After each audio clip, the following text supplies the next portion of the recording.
Welcome to Quality Perks, the podcast that not only delves into the intricacies of contact center quality management, but also uncovers the personal stories of industry leaders. Brought to you by BPA Quality, your trusted partner in enhancing customer experiences.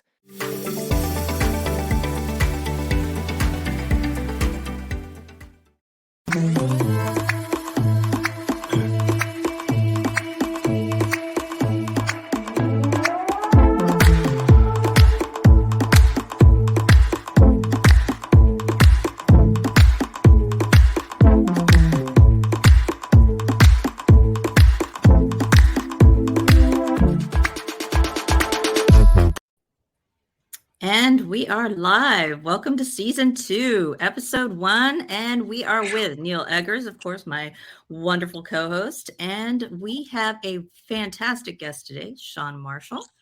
So I'll let Neal lead it off here. So I'll introduce myself to those who don't know me. Neal Eggers, Vice President Customer Success here at BPA Quality. And Karyn. I am the Director of Quality Solutions, Social Media, Digital Marketing, Sales, whatever, webmaster, whatever you want to throw at me. That's what I do. Yes. And Shaun, follow that up. Tell us a bit about yourself. I know, man. I did all things above. I'm Shaun Marshall. I am emphatically enjoying with customer experience. I've truly enjoyed my journey, kind of along the pathways. I started off in different industries, in retail to hospitality, into food, beverage service, into medical apparel. I am very, very passionate about leadership. I'm passionate about learning. I'm passionate about quality.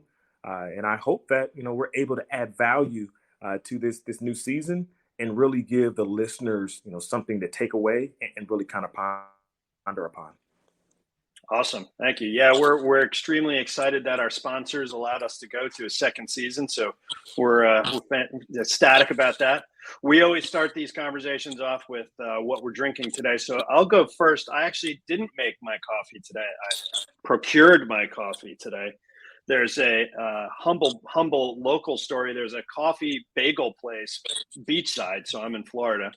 And I would only get to go there when I was dropping my daughter off at school. But they recently opened a new store less than a quarter of a mile away.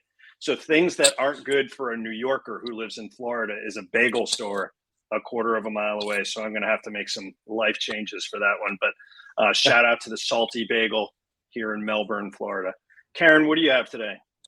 I just have my Rainforest blend through my Keurig. So cheers to everybody. I was feeling under the weather yesterday, so I was unable to go out and get a new type of coffee. So my apologies. All right. Well, you're on notice for the rest of the season. So I know, right? I'll be much better next time. I promise. Thank you. Shaun, coffee, tea. What's our choice? What's our beverage this morning? For purposes of this, I did brew coffee, and you get to see a small portion of my wonderful family here. This is me with longer hair. As you can see, Awesome. It's all gone. But I made the trek out to Maui a couple years ago, and we brought back some Kona coffee. And I don't typically drink coffee, and it typically just sits in the cabinet. I buy some for my mom, but I brewed some today for purposes of the show. Fantastic. And it should be noted that at the beginning of last season, I had a full head of hair. So we'll see what happens. And it goes quicker than it comes now. Let me tell you. Right. Yeah, this wasn't as gray as it was last season. It's because your brain has gotten so big, it just pushes it out. Yeah, or it's just on fire. I think is probably more local. So you touched on it there. We were actually in the green room. We were having a great conversation about customer service, customer experience, and we should really separate this into two shows. We should have the green room, which is the raw, unfiltered quality perks. And then we have the official live stream show where we're at here. So maybe we'll have a different episode where we'll talk about the green room conversation. But talk to us a little bit about leadership, why you're so passionate about it, your experiences with it, learning and development. How has that all fit into your career and the people you've influenced along the way? I'm so happy to be here and to be able to discuss, obviously the topics. Leadership is so crucial. It is the backbone that really separates industries in this country and abroad. It's an art. I truly believe leaders aren't born, leaders are made. And for you to truly be able to excel, you have to be able to pour from a full cup, right? Leaders have to be out. They have to learn. You have to continuously learn. Once you stop learning, you stop leading. If you stop learning, you stop earning. That's a true sentiment of most leaders. The most important thing is making sure that you're pouring back into either the people that you oversee or the processes. When you overlook some of those small, intricate details, things are going to be forgotten, right? Nothing great happens just by you going out and do great things. So if you think about how buildings are made, right? The architect, they draft a nice, pretty blueprint, but there's small details that have numbers on it that I would not be able to conceptually be able to understand what it is.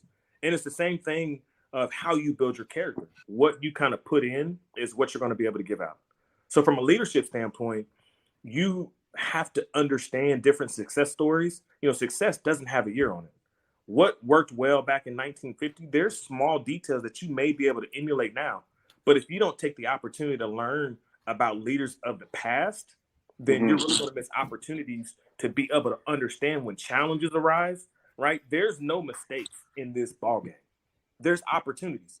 And the best education that you can get as a leader is being able to have the audacity to take that risk, make a decision, live with what that decision is, learn from that decision to become better on the other end. If you talk to, folks like Iacocca, you talk to Toyota, you talk Bob Eager, we talk Jack Welch, right? These are names that come up and characteristics that made them great is that they really went out, they moved the initiative, but they learned from things that didn't work, and they always sought to continuously improve, their processes, and they poured that back into their people. Right? When you give people the hope, you give people the insight. Key words like "I believe in you," "I trust you," "I know you can do this," or even if they fall short, there's disappointment that's going to be there. How you pick them up is what's going to shape how they think going forward, right? It really changes the sentiment of how they want to perform. So I must say, and I must not to be remiss, but since the pandemic, I think that it put a strain on the economy. Obviously that was there. And a lot of companies felt that bite. And we've gotten more into recouping some of the lost revenue that was missed during there, and we kind of got away from really ensuring that we give back to our people, ensuring that they understand that they have the tools necessary to be successful, and that we're giving them an opportunity to kind of grow. Right? You go through things, but a smart person grows through those things. Right? Those challenges come up, it's going to help you become better, and we have to get back to ensuring that whether it's our people, whether it's our processes, that we're knowing and understanding what really makes the chemistry of success. And we get back to honing in on that, holding people accountable, right? Holding ourselves accountable, and really, really, really moving the metrics and the numbers. Yeah, you've touched on something there that I've heard a lot about and been reading up on is that employee engagement gap, kind of the vacuum after COVID or during COVID, and then coming after it. Can you share some kind of real world examples of how you've had to go out and interact with staff and lead groups of leaders to take those steps to continue to move forward? Absolutely. And we'll talk. And I think the one of the elephants that are in several rooms, remote work, right? There's again, it starts with mindset. You have to have an open, focused mindset when you're closed in, and you use buzzwords like this will never work, or this isn't going to happen. Like, it really deters and destroys that. I was lucky enough to obviously, be employed throughout the pandemic, but we outsourced, we did different things. We moved a lot of our workers to remote, and it was something that luckily we had exposure to it coming in, but there's several companies that didn't, right? I went to some companies that didn't have a plan. They had to have people that came in that couldn't work remotely. Some folks could take phone calls, some folks couldn't. And from there, what happened is they really lost their way from a KPI standpoint, from an actual customer satisfaction measurement standpoint. And it became a bridge of, hey, we're just trying to stay afloat and, and work through those things. When we talk about remote workers, everyone is more concerned with what are they doing, what are the hours. We're concerned with getting the job done, right? Ultimately, we want to trust people to work independently. And so when you see leaders really try to micromanage the folks that are working at home, you do yourself a disservice. I know companies that make you track everything that you do, and they have screens that get put up on your monitor to track, every small detail. It is a detriment to your business and the success of your business. You have to let individuals flourish in their positions. And as a leader, it is truly up to us to ensure that they know that we believe that they're going to do the right thing for the right reasons. We're always going to assume positive intent.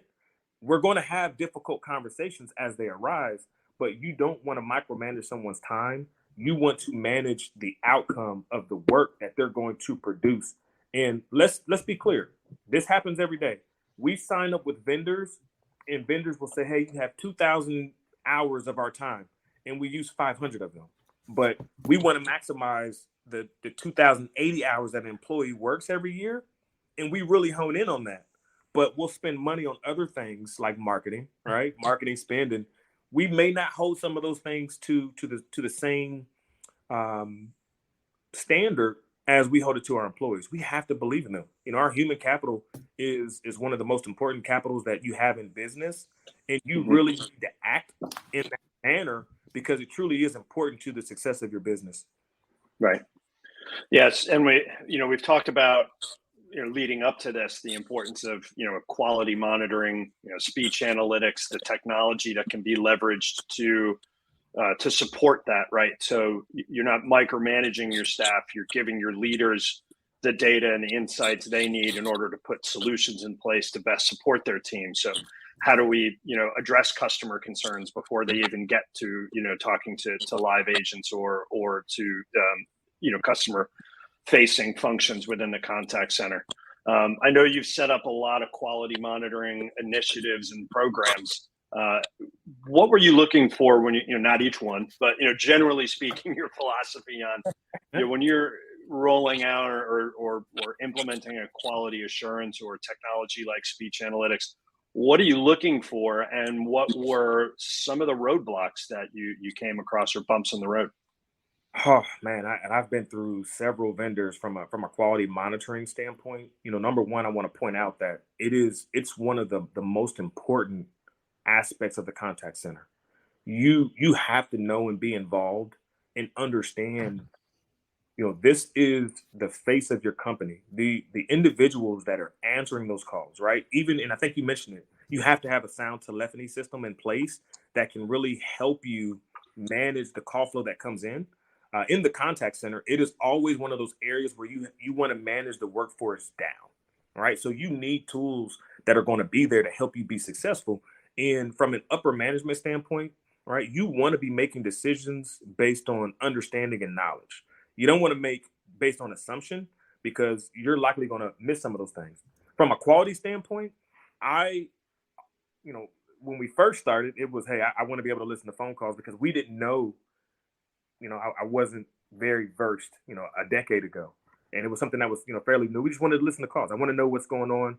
And we listened to hundreds of calls. And once we kind of got out of that thought process, we researched, we knew that, hey, we need speech analytics. I need to be able to add different keywords. I need to be able to search. I need to be able to find calls. If I go to a specific agent, I should be able to set up groups, supervisor groups, quality groups. I need to be able to put people in the buckets to know and understand, exactly what we're going to look for, how we're going to monitor. When you do call trends, how are you answering the phone, right? Can you just give me the first 10 seconds of a phone call?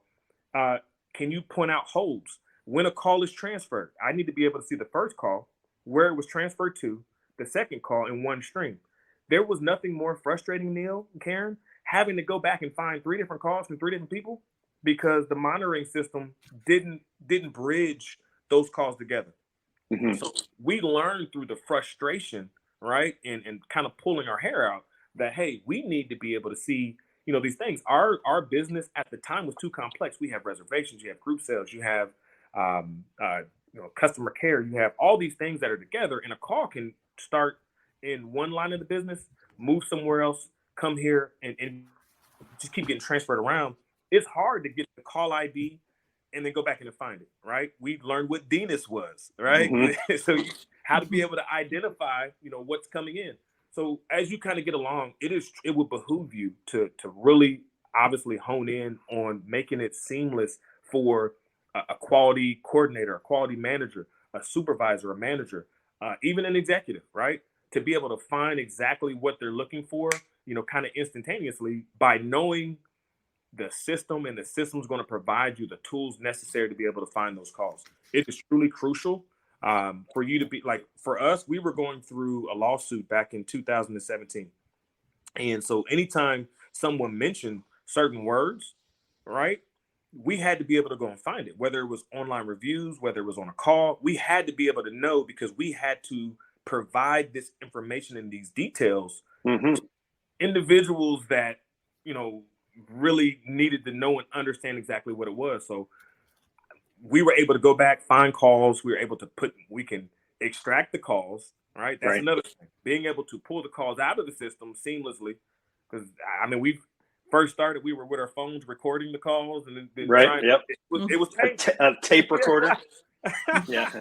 So we learned from those things, but we're able to go in and find something seamlessly, and just something so simple to say, hey, a keyword of customer said hate. Okay, well, we can go in and find those things and understand exactly what the context was around it. It'll pinpoint directly to the section that they heard it, right? Mm-hmm. If it's a 20-minute phone call, we originally had to listen to a 20-minute phone call. As we got better software, we can listen to 13 seconds of a 20-minute phone call and get exactly what we needed based on what we were looking for. So it just makes your job so much easier. There's not enough time in the contact center for leaders to be spending their time sifting and sorting through calls when technology will help you be successful. There's too many great technologies that are out there. And folks need to take advantage of that and know and understand what you're looking for.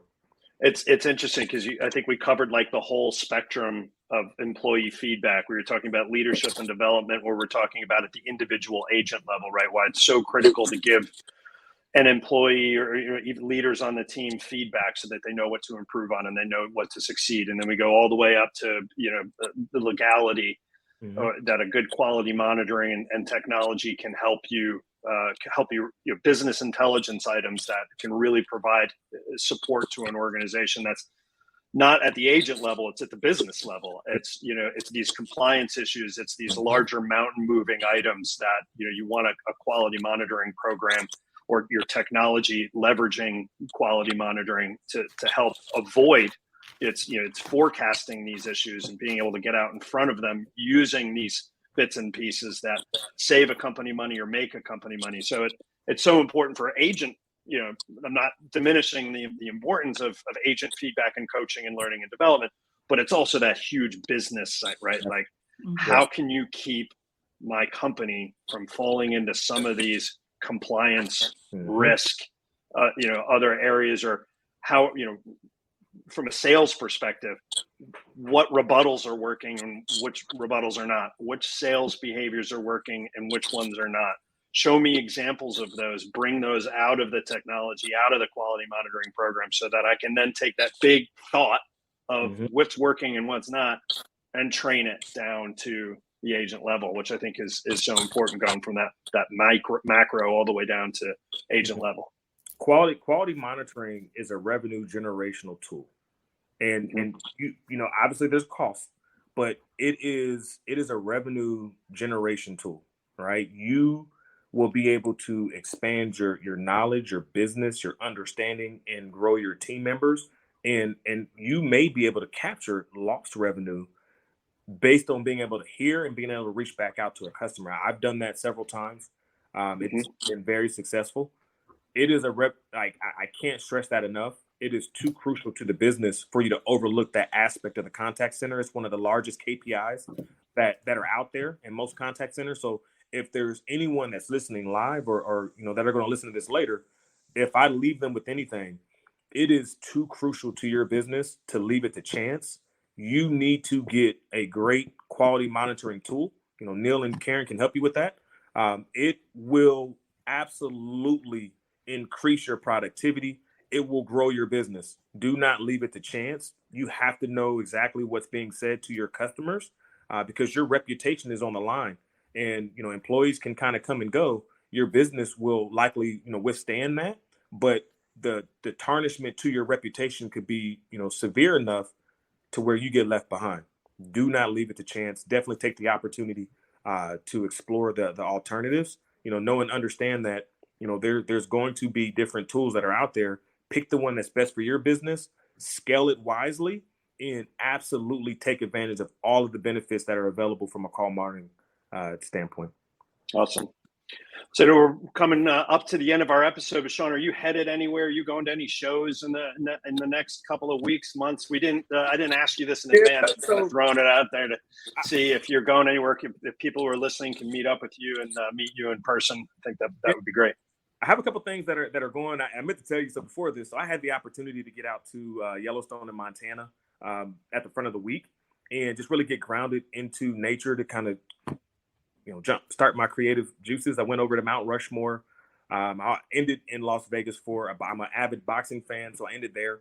I am working on a few speaking engagements for later this fall. So as they materialize, I'll be more than happy to kind of share them, out in the group. Mm-hmm. But it's, look, I love to get out. I can't stress enough, as a leader, I love to mentor and give back. So if anyone has any questions, they're more than welcome to DM me on LinkedIn. If they have questions on KPIs, call monitoring, leadership questions, anything in the contact center, I'm very versed in it. I'd be more than happy to share the knowledge that I have. One thing that stood with me is when I was a young manager, I had a leader that told me, it doesn't matter if you've been here 1 day or 30 years. From a legality standpoint, they expect you to know exactly what the 30-year veteran does. And you will get there much quicker by listening to others that have been through that fire. And we can help you expand your leadership, grow your knowledge, and you can fast track that rather than have to learn from the mistakes that I made early on. I can give that to you. So by all means, reach out. I'd be more than happy to extend the conversation. Awesome. Shaun, appreciate your time. Karyn, as always, it's great working with you on these shows. And we look forward to our next episode, which won't be next week, but it'll be the week after that. Karyn and I, as long as another previous guest, Matt Drintis, will be headed out to Verint Engage. So we're looking forward to being out there. So we're going to do a lead-up show to that. But thanks, everyone, for watching, and we will see you in a couple of weeks. Have a great rest of your week. Shaun, thank you again. It was a pleasure. Thank you. All right, goodbye.